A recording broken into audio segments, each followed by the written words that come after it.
संभल एक व्यथा कथा। मैं भाग्यशाली हूँ। मेरा जन्म पौराणिक, आध्यात्मिक और ऐतिहासिक नगरी संभल में हुआ था। मैं इसकी तरक्की के लिए कुछ भी नहीं कर पाया। मैं ही क्या, यहाँ जन्मे किसी भी व्यक्ति ने इसे भारत के टूरिस्ट मैप में लाने या फिर यहाँ के प्राचीन स्थलों के जीर्णोद्धार के लिए कुछ भी ठोस कार्य नहीं किया है। इससे बड़ा दुर्भाग्य ये है, देश भर में इसे सांप्रदायिक दंगों के लिए जाना जाता है। सतयुग में इसका नाम सत्यव्रत था, त्रेता में महेंद्रगिरी, द्वापर में पिंगल और कलयुग में यह संभल कहलाने लगा। पृथ्वीराज चौहान के ज़माने में ये नगर पहले उनकी राजधानी था। बाद में उनकी राजधानी दिल्ली ले जाने के बाद ये उनके राज्य का आउटपोस्ट बन गया। उस ज़माने में आला ऊदल यहाँ के प्रमुख रक्षक थे। कहते हैं ऊदल ने एक ही छलांग में एक ऊंची दीवार पर चक्की का पाट टांग दिया था, इसलिए वह क्षेत्र चक्की का पाट कहलाता है। मेरे पुरखों की एक दुकान इसी पाट के सामने हुआ करती थी। आला ऊदल के बारे में भले ही आज की पीढ़ी परिचित न हो, लेकिन इनके शौर्य की गाथा हिंदी भाषी इलाकों के ग्रामीण क्षेत्रों के लोकगीतों में आज भी मौजूद है। बाबर के बेटे हुमायूं ने संभल से ही अपना शासन चलाया था। उसकी मृत्यु कहते हैं यहीं हुई थी। उसका मकबरा किस हाल में है, यह शोध का विषय है। आदिकाल में यहाँ एक विशाल हरिहर मंदिर बना था। कालांतर में जिसे जामा मस्जिद में बदल दिया गया। इस घटना के कई सौ वर्ष बीत चुके हैं। उसके बावजूद स्थानीय लोग इस जामा मस्जिद को हरिहर मंदिर ही कहते हैं। मेरा जन्म इसी हरिहर मंदिर के ठीक सामने पुरखों के मकान में हुआ था। शहर में हमारे पुरखों की खंडसालें हुआ करती थीं, जिनमें राब से खांड बनती थी। आज की पीढ़ी राब या खांड का मतलब नहीं जानती हो। आज की भाषा में खांड ऑर्गेनिक कैस्टर शुगर है। शुगर मिलों की दानेदार सफ़ेद शुगर ने अपने इस ऑर्गेनिक कैस्टर शुगर को ले लिया है। हमारा इलाका ऊपरकोट कहलाता है, जो पुराने ज़माने की बहुत ऊंची टेकड़ी है, जिसकी परत दर परत में इतिहास के बेशक कीमती पन्ने छुपे हुए हैं। मेरा मकान 3 मंजिला हुआ करता था। आसपास का सबसे ऊंचा मकान था। पूरा शहर हमारी छत से दिखता था। इस इलाके ने कितने ही युद्ध देखे हैं।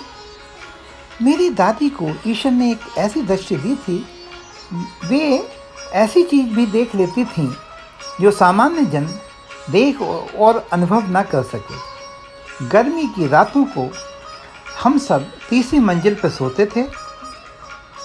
हर जुम्मे की रात को वो लगभग 1 बजे के करीब जाग जाती। सामने हरिहर मंदिर वाली सड़क की तरफ इशारा करके मुझे बताती थीं, देख, राजा की फौज की सवारी निकल रही है। एक एक करके मुझे घोड़ों, हाथियों, ऊंट और उन पर बैठे बाकी सवारों के बारे में बताती। युद्ध के विभिन्न वाद्य यंत्रों के बारे में भी बताती थीं। मुझे तो कुछ दिखाई नहीं देता था, पर हाँ, अगर गौर करता था, एक अलौकिक सा संगीत ज़रूर सुनाई देता था। आज जब मैं ये याद करता हूँ, रोंगटे खड़े हो जाते हैं। ऊपरकोट के नीची परतों में कौन कौन से खजाने छिपे हैं, यह पुरातत्व विभाग की वैज्ञानिक शोध ही बता सकती है। लेकिन हमारे घर में आज से 60 वर्ष पहले जब हैंड पाइप की बोरिंग हुई थी, सील की हुई कई हांडियाँ मिली थीं जिनके चारों ओर काले सांप कुंडली मार के बैठे थे। हमारी दादी ने उन्हें वैसे ही वापस गड़वा दिया था, क्योंकि उन्हें रात को सपना आया ये हांडियाँ किसी और की अमानत हैं, उन्हें खोलकर देखना भी नहीं। उन दिनों हमारे मोहल्ले में कई पुराने मकानों को ढाकर नए मकान भी बने थे। कहते हैं उनके स्वामी रातों रात अमीर बन गए थे। नगर के मध्य में स्थित हरिहर मंदिर के अतिरिक्त शहर के 3 कोनों में और विशाल प्राचीन शिवलिंग वाले मंदिर हैं। पूर्व में चंद्रेश्वर, उत्तर में भुवनेश्वर, दक्षिण में संभलेश्वर। ये भी कहा जाता है कि विष्णु की आज्ञा से विश्वकर्मा ने यहाँ पर 64 तीर्थों और 108 कूपों का निर्माण कराया था। पुराणों में ये भी उल्लेख है कि यहाँ पर कलयुग में भगवान विष्णु कल की अवतार लेंगे, सो भाई लोगों ने एक कल की विष्णु मंदिर भी बना लिया है।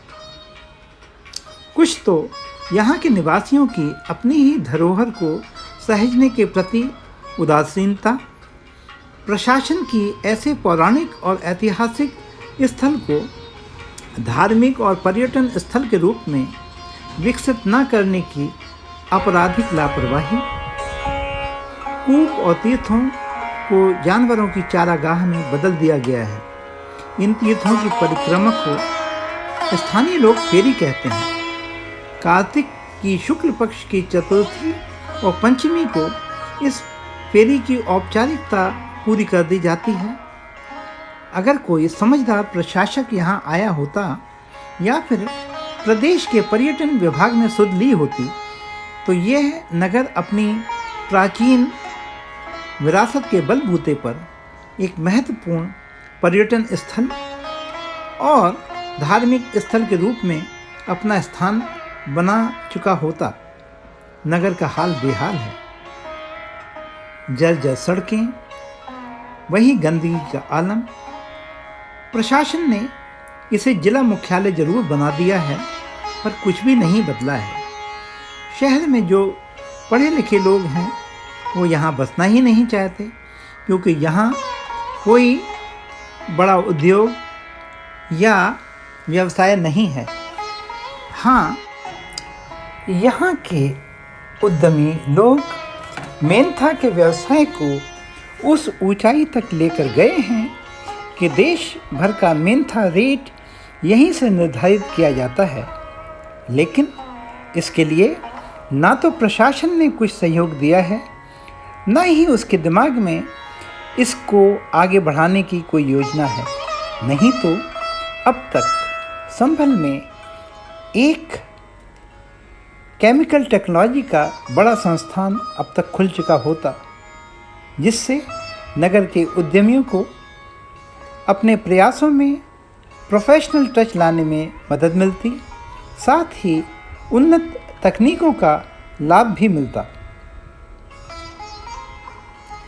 संभल को अब से 150 वर्ष पहले अंग्रेज़ों ने ट्रेन के ज़रिए मुरादाबाद से जोड़ा था।